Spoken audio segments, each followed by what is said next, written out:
Nazanin ZaghariRatcliffe is a British-Iranian woman who has been in jail in Iran for nearly 19 months. The Iranian regime claims she was working against the state when she was arrested on a visit to the country to see her parents with her daughter. Image Nazanin ZaghariRatcliffe with her husband Richard. Foreign Secretary Boris Johnson has said he will be travelling to Iran later this year and will leave no stone unturned in his attempts to win her release. Here is a timeline of events that have left a family split apart and resulted in diplomacy at the highest level. Image Mrs. ZaghariRatcliffe's daughter is now living with her grandparents in Iran. October 2010 joins Thomson Reuters Foundation. Nazanin ZaghariRatcliffe joins the Thomson Reuters Foundation, a charity that says it promotes socio-economic progress and the rule of law through a series of training programs. Before the move, she worked for BBC Media Action for around 18 months, the corporation's international development charity which uses the power of media and communication to help reduce poverty and support people in understanding their rights. Image Richard Ratcliffe wants to accompany the Foreign Secretary on his visit to Iran. June 2014 birth of her daughter Gabriella, the only daughter of Mrs. ZaghariRatcliffe and her husband Richard, is born in the UK and grows up in St John's Wood, North London. In the next 22 months, Mrs. ZaghariRatcliffe and her daughter travel to Iran 4 times to see family. The 17th of March 2016 travel to Iran. Mrs. ZaghariRatcliffe travels to Iran to visit her family for Nowruz, the Persian New Year festival, with her then 22-month-old daughter. Image Gabriella was 22 months when her mother was arrested in Iran. The 3rd of April 2016 arrested at airport as she and her daughter prepare to board a flight back to the UK at Tehran's Imam Khomeini Airport. She is approached by members of Iran's Revolutionary Guard and arrested. Her daughter's passport is confiscated. The reason for her arrest is not made public. She is held the day after British-Iranian relations are partially restored following the announcement of a general framework outlining the broad parameters of a nuclear deal. Relations had broken down in 2011 when the British embassy was stormed by students supportive of the regime, during a demonstration against sanctions.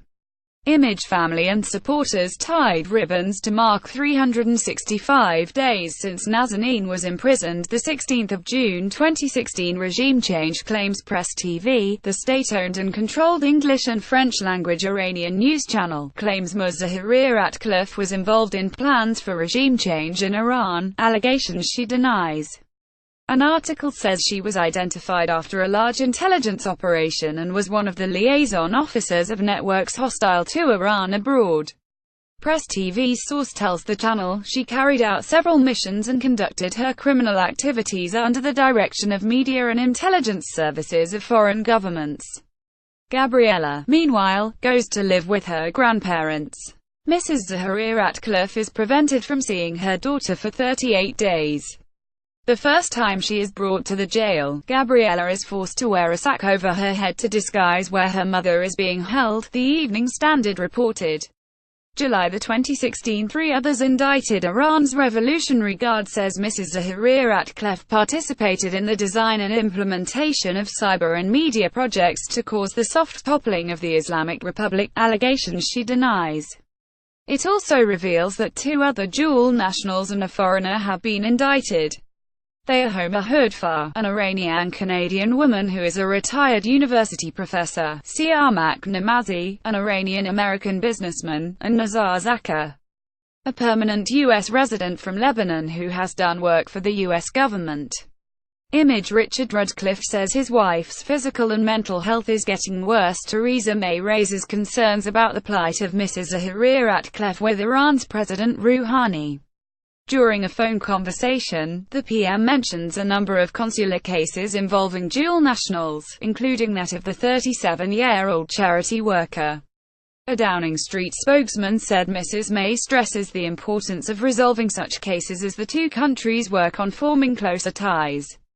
Mrs. ZaghariRatcliffe meanwhile is receiving no direct consular assistance from the UK as Iran refuses to recognise dual nationality and denies foreign ministries access.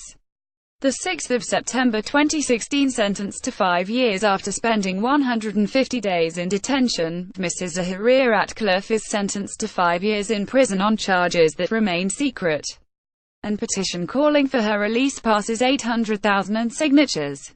The Minister for the Middle East, Tobias Ellwood, meets the family to reassure them the Foreign Office will continue to do all it can.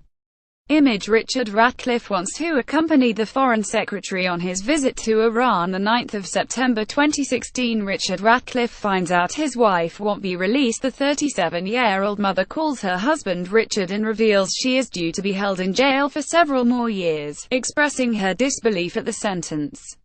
She begs him to do whatever he can to secure her release and tells him they said that sometimes you can settle cases on appeal through payment, but not often cases like mine.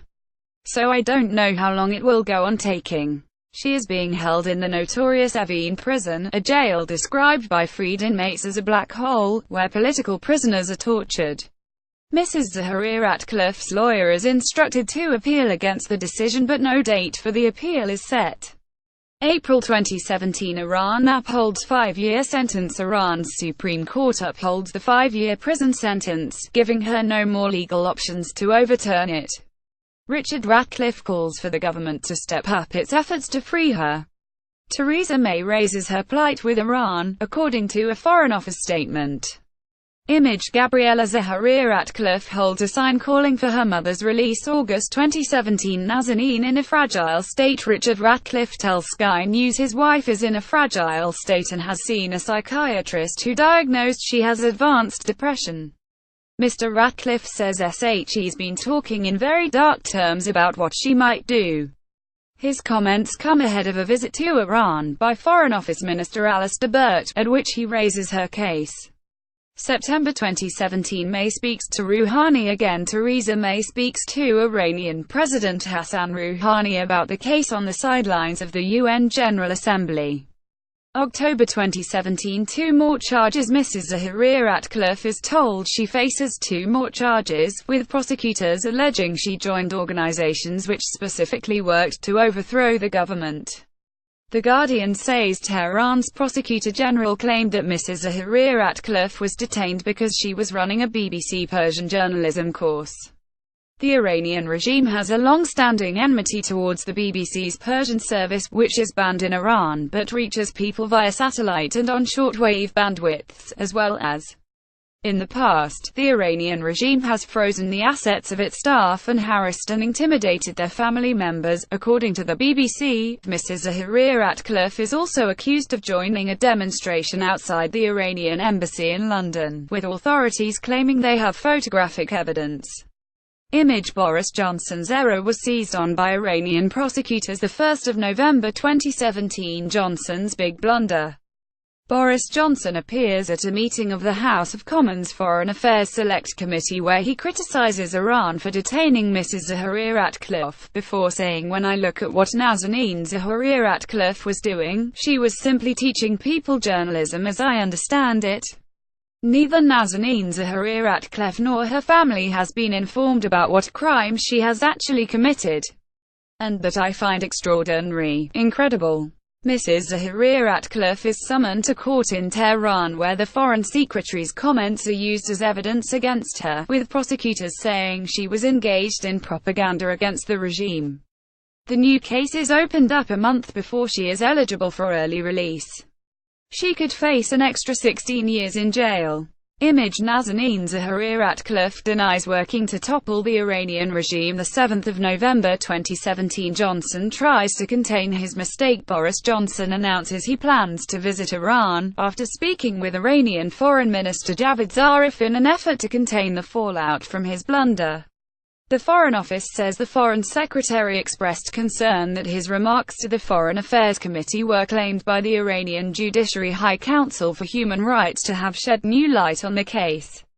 Mr. Zarif is said to have told Mr. Johnson developments in the British-Iranian nationals case were unrelated to his comments. There are calls for Mr. Johnson to be sacked, as he admits he could have been clearer. 12 November 2017, Nazanin on verge of breakdown. A family statement says Mrs. ZaghariRatcliffe has found new lumps in both her breasts and is on the verge of a nervous breakdown. Richard Ratcliffe says the Foreign Secretary's words have added to his wife's despair, but says it would not be in her interest for him to be sacked. Boris Johnson calls Mr. Ratcliffe and agrees to meet. It comes after Mr. Johnson's ally, Michael Gove, compounds his error by saying, "I don't know," when asked what he thinks the charity worker was doing in Iran. The 13th of November 2017 PM slaps down Johnson and Gove. The Prime Minister's spokesman effectively admonishes Mr. Johnson and Mr. Gove by telling journalists that British government policy is that Mrs. ZaghariRatcliffe was on holiday when she was arrested. Image: Boris Johnson held talks with Mr. Ratcliffe after his comments to MPs. The 15th of November 2017 Johnson meets Richard Ratcliffe. Mr. Ratcliffe, after a meeting with Mr. Johnson described as constructive, reveals the Foreign Secretary is keen for Mrs. ZaghariRatcliffe's husband to accompany him to Iran. It emerges Gabriella can no longer speak English, which makes it difficult for her to converse with her father during phone calls. Image: Mr. Johnson and Richard Ratcliffe spoke about the possibility of giving his wife diplomatic protection. The 16th of November 2017 government mulls offering Iran £450 million. Sky News is told the government is considering settling an outstanding £450 million debt with Iran as part of attempts to secure Mrs. ZaghariRatcliffe's release. The sum is owed after Britain received the money for an order of 1,750 tanks in the late 1970s.